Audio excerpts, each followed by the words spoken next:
if you look around here today, there are so many transactions happening here.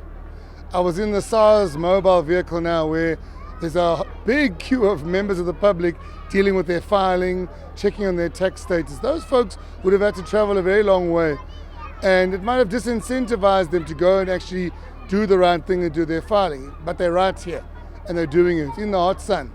We've got the Youth Development Agency there sitting with young people of Breyton talking about the leaflet that says, how do you get a grant? And there's a very positive interaction about how those young people have an office here in a youth centre where they're being assisted by government to manage the process of trying to become young entrepreneurs. So I think for me, colleagues, friends, the program is showing that the Thusong program has delivered very valuable services to the public. We have to think about the challenges. I mean, one of the big challenges that's come out again is the infrastructure of the centres.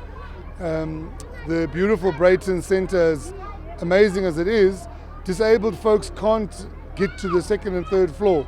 There's a problem with the lift and they have to walk with great difficulty up the stairs. And government is very passionate about servicing disabled South Africans fully. So the district executive mayor, the acting district mayor was saying, government, we have to work together to try and see how we solve that. That's what the Thusong's about.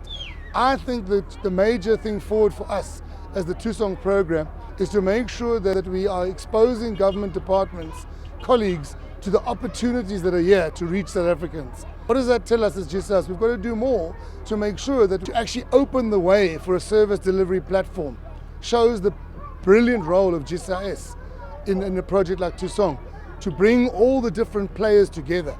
GSAS, yes, we provide information, but more importantly, we provide the glue that holds departments together in delivering that service at the coalface. I'm saying to my colleagues at GSAS, we don't have to do this once a year in the Thusong week. It must be something we're doing on a regular basis. We must work with newly appointed councillors all over South Africa to make service drives like this happen. We don't always have to have them at the extent of this day, but you bring 4 or 5 smaller services where intensive time is spent.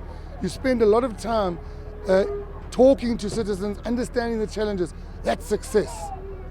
And yes, every now and again we must have big days like this to really push services home, but at the same time to be proud of the achievements that the developmental government has brought. You know, we have a national development plan that wants a completely different society by 2030.